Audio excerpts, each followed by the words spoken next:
Welcome back, guys. This video is going to be about my new Meekman alternator, high performance racing alternator. And I'm going to touch on why I now have this alternator and go into a little bit about some data log and what my current fuel system is.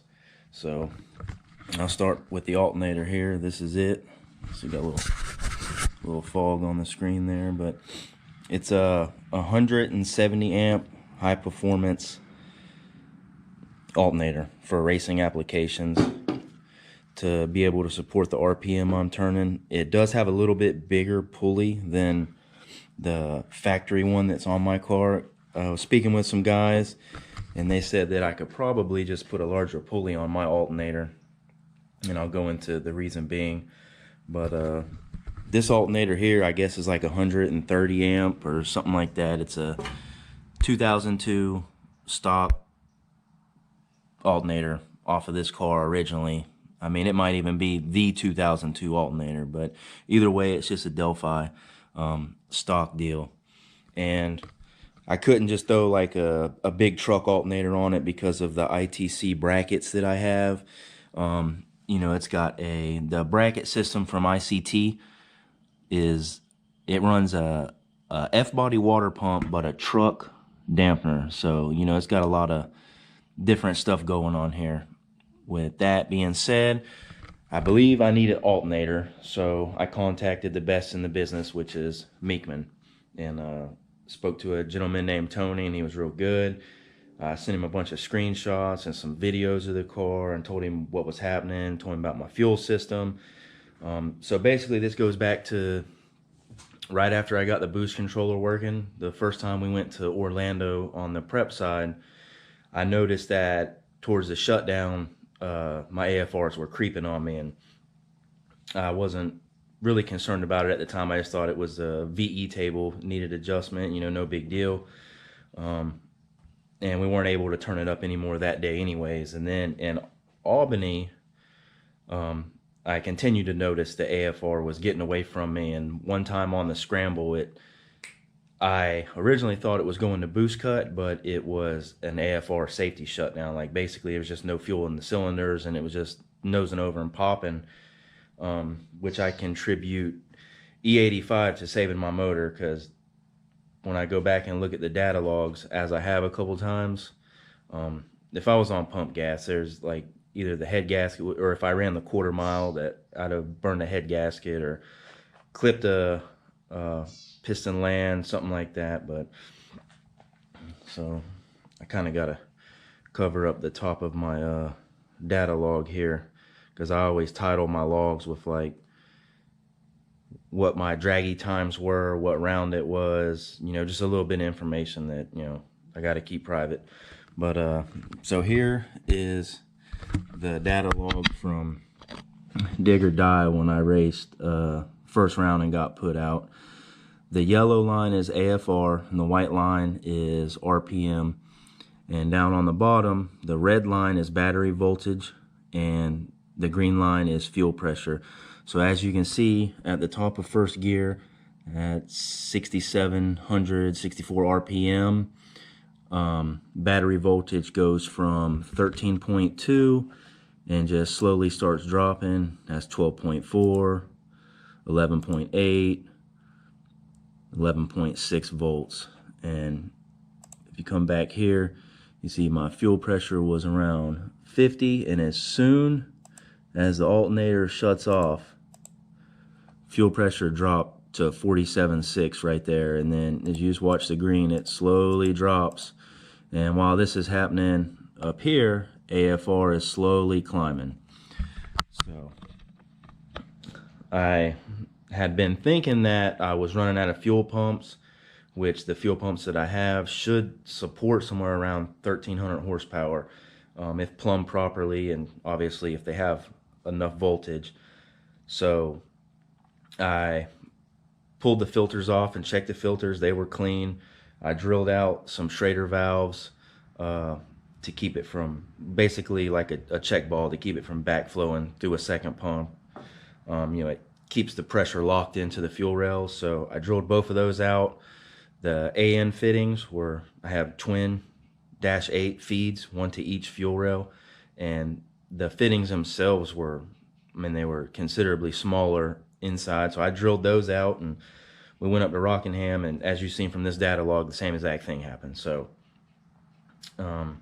and it took me a while to find it, so that's the importance of taking a data log every time you beat on your car, so you don't miss anything. And you have to pay attention and look at all the variables and all the parameters. It's a extremely valuable tool for troubleshooting and figuring out what your issues are. And most of your standalone ECUs, you don't have to have your laptop in the car with you. You can set up parameters of which the ECU is going to store a data log for a certain amount of time based on a specific parameter in the SD card, and then you just pull it off the ECU into the laptop when you get back to the pits. But so that's what's going on with the car. I'm gonna get this new alternator put on, and then I have to go knock it over the head with a couple pounds of boost, come back and look at the data logs. I imagine I'm gonna have to mess with my VE table because I band-aided it pretty severely. Like for instance, my VE table goes from 211, 220, 225, 230, 235, and that should be, they should almost all be the same number, to be honest with you, with a boost reference regulator with a 1-to-1 ratio. So that's where we're at with the car. We get this alternator installed. Like I said, go make a pass, come back, look at the data, and let you know how this Mechman alternator performed.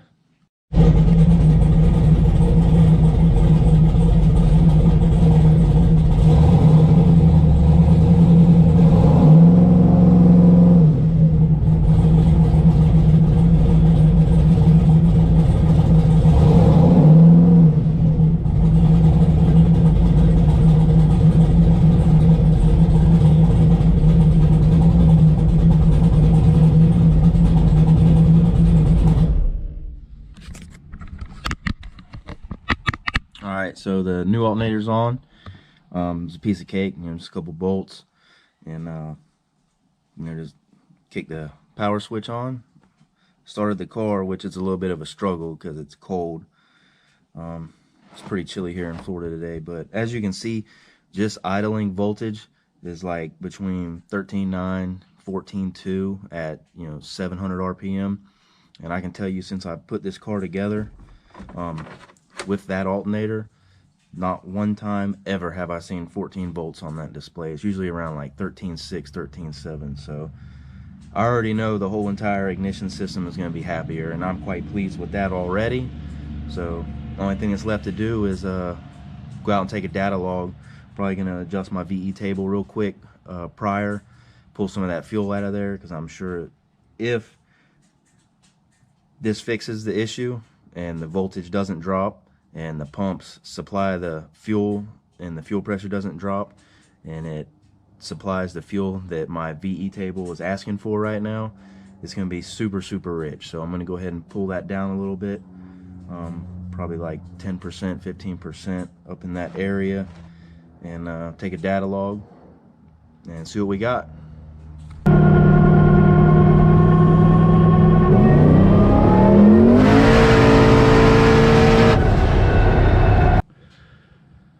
Well, as you can see from that video, the car pulls good, pulls strong. I'm looking over the data here, and I think we're good to go. So a pretty pricey alternator. It was just under $400. I don't get no any kind of YouTube freebies or anything like that. Maybe one day, but $400 alternator sure beats the alternative, because I was like this close to pulling the trigger on a mechanical fuel system, which was about $1,800. And going back to what I mentioned earlier, how important a data log is. Like you just can't go out there and make a hit without one.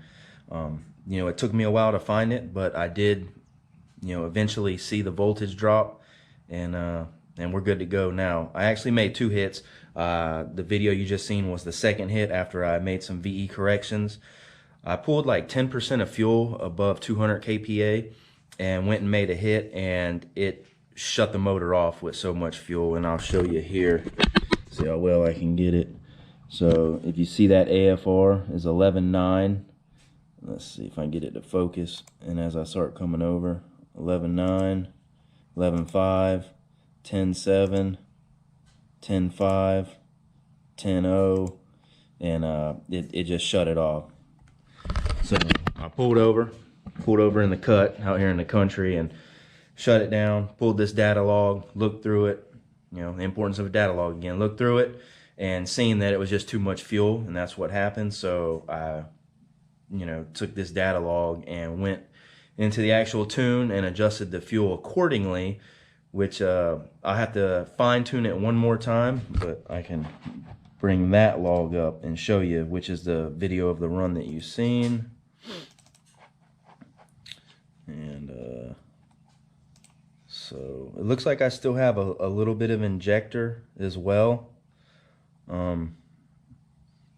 So we'll see. It definitely overshot my boost by like 3 pounds. But if you look, like in this area, you see my AFR is 12.1, but my duty cycle is 81. So I'll be able to add some fuel in there and fix that up. 12.0 still, 12.1 at 83, 12.0 at 83, 12.0, and then it started settling back down into some of the higher cells, 11.7, 11.6, 11.8 with 84% duty cycle. So this is great news. I don't have to do a mechanical fuel system.